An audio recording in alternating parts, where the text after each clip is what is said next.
Hello YouTube, Sidekick here in my trusty A10A, the OG Hawg. And welcome to a new series of videos that I'm going to do, or at least I hope I'm going to do, which is an in-depth look at the A10. It's arguably one of the most flown, but I would say least well-understood jets in DCS.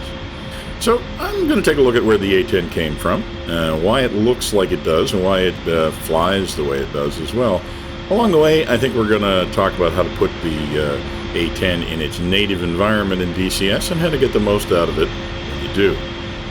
To be clear, despite the fact that most of the development effort has gone into the C and then the C2 model, we're going to be spending most of our time in the A model, at least initially. Partly that's because it's first, but also because, it's hard to understand the Hawg unless you go back and look at where it came from. You got to go back to its roots, and that's the A10A. And also, frankly, because it's a great entry point into DCS, even though it's not full fidelity, you can do some impressive simulating with it. You can do some things you really can't do pretty much anywhere else. So let's jump into the content. In this first video, we're going to start by looking at the history of the Hawg. Not so much as a list of events and dates, more as a description of how the thinking behind the A10 went, and how it came to be, and honestly, why it's pretty unique. Maybe more than any other aircraft in DCS, you can't get the most out of flying the A10 if you don't know why it is the way it is. It's a unique aircraft, and there's no other like it. So, let's do some Hawg history. The A10 Thunderbolt II, to give it its official name, is an aircraft designed in the late 1960s and early 1970s to give the United States Air Force the capability to provide support to troops on the ground in contact with the enemy. Specifically, troops on the ground in northwest Europe facing a Warsaw Pact invasion. It was designed to confront and defeat large formations of armored vehicles at or near the forward edge of battle area. It was designed from the ground up to do that job, and based, at least to some extent, on the United States Air Force experience in Vietnam. So what was the Air Force experience in Vietnam? Well, that experience had shown that the Air Force had pretty much completely lost its ability at the beginning of the Vietnam War to engage tactical targets, especially tactical targets of opportunity, in proximity to troops on the ground. Now, this had been one of the United States Army Air Force's great claims to fame at the end of the Second World War, but by 1965 it had pretty much disappeared entirely. That it had disappeared is not really all that surprising. The Air Force had gone out of its way to eliminate that mission from its doctrine. It had no capability because it had no interest in having it. And it had no interest in having it. It really hadn't had any interest since its inception as a separate service. And remember, that inception was immediately after the Second World War, when the United States Air Force was formed as a separate service from the United States Army Air Force. Now, from the beginning, it was led by men who genuinely believed that the advent of the atomic bomb had made all other forms of warfare obsolete. So, from its beginnings, the Air Force had focused all of its energy on building and maintaining the ability to provide the United States with the ability to engage in massive retaliation to any provocation. And massive retaliation essentially meant a nuclear strike. Thus, the United States Air Force was really not surprised in Vietnam that it had no capacity to provide tactical air support. It was surprised that it needed to, but it did. As the conflict in Vietnam progressed, the Air Force found out that it was called upon to fulfill two missions, neither of which it was prepared to carry out, because neither of which was a nuclear strike mission. The first of these missions was, effectively, the strategic conventional bombing of North Vietnam, which I've discussed at length in my podcast about moving mud. If you want to know more about that, you should probably look that up. There's a couple of episodes on this. Now, the second mission, which I haven't discussed so much in the podcast, was that it was there to provide on-call fire support to troops on the ground. And those ground troops became increasingly dependent on air mobile tactics to find and engage an elusive enemy, so they also depended on fire support that flew as well. to meet this growing demand, the United States Air Force had at first turned to effectively what were flying museum pieces, T-28s and A-36s that had been produced, during or just after the Second World War. However, it quickly became apparent that this was not really a long-term solution because these aircraft started to develop an alarming tendency to come apart in midair under the strain of combat operations. So the Air Force then responded by taking F-100 Super Sabres, which had been designed as an interceptor, but which had been superseded in that role. And it took them and recycled them as ground attack aircraft, and in some ways they did surprisingly well in this role. Their biggest limitation was that as a single-seat fast jet, the original single-seat supersonic jet, the F-100 was simply not, it wasn't possible for aircrew flying the F-100 to also effectively spot small, elusive targets on the ground, or to have very much time to do so. They just didn't have the loiter time. So the Air Force solved this problem by using, at least first they solved the problem by having airborne forward air controllers, or airborne FACs. Now, these were pilots, Air Force pilots, but they were flying much slower observation aircraft like Cessnas, which were also more vulnerable to even the smallest of small arms fire.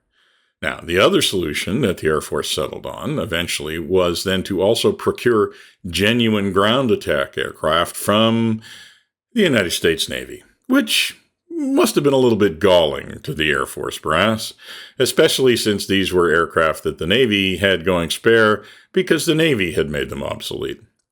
Now, these aircraft, of course, were the A-1 Sky Raiders, which did yeoman service in the Air Force during the early and middle part of the Vietnam War.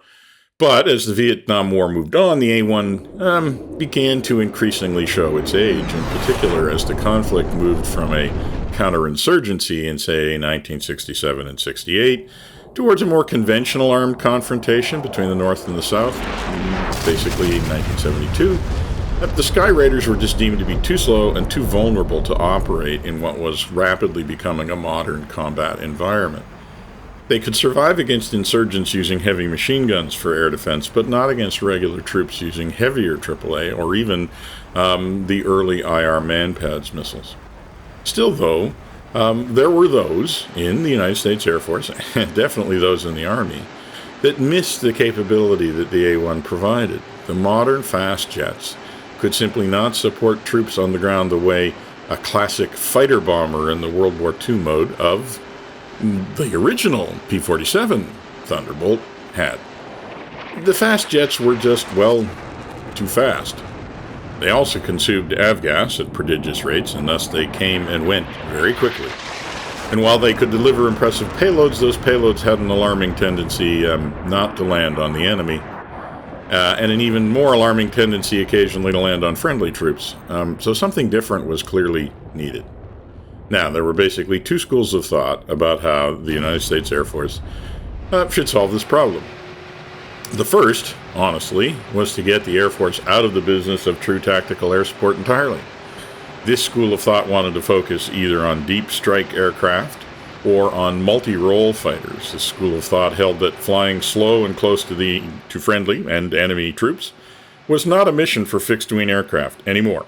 Instead, the Air Force should use those assets, its assets, to perform surgical or nuclear deep penetration strike or to establish air superiority. If the ground forces needed fire support, they should provide it for themselves using attack helicopters. Now, the second school of thought believed that attack helicopters of the day simply couldn't carry enough ordnance to be lethal enough to confront the masses of armor that everyone feared would one day roll across the border of the Federal Republic of Germany. And this school believed that the Air Force could not abandon its traditional role of providing massive on-call fire support to both blunt enemy attacks and to punch holes in enemy defenses. But to fulfill this role, a new kind of aircraft was going to be required. And this was going to have to be an aircraft that was built from the ground up for this role and no other.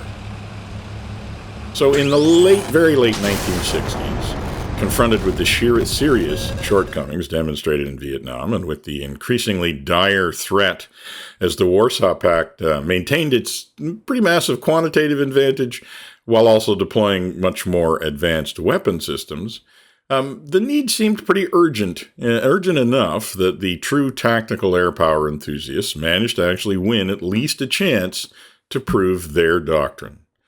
Now, the United States Air Force decided, for the first and frankly last time since 1945, to acquire a dedicated attack aircraft. This is true, by the way, the only of all the aircraft assigned an A category since the great renaming of 1962.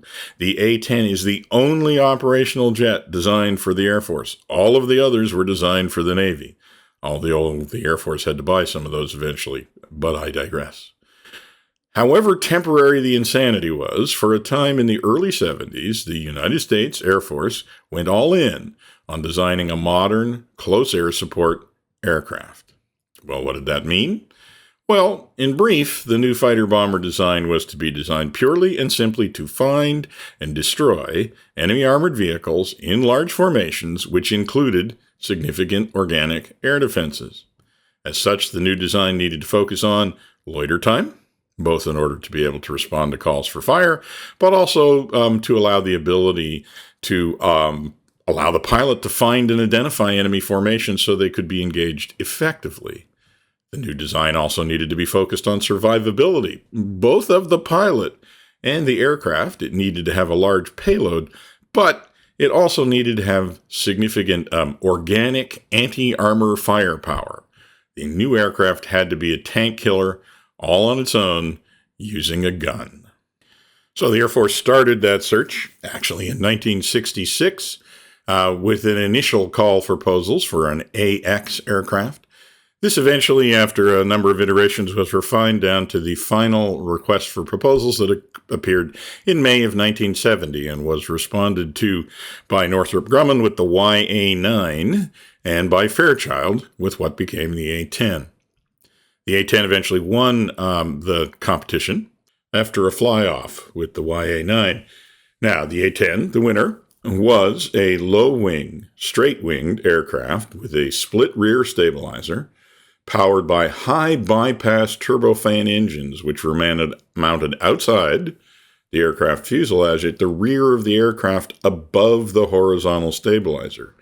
Not obvious from the outside, but a significant part of the design was that it featured a titanium armored cockpit and multiply redundant critical systems, as well as a very fire-resistant fuel system. And, critically, it was built around a 30mm 7-rotating barrel autocannon capable of a sustained rate of fire of almost 4,000 rounds a minute.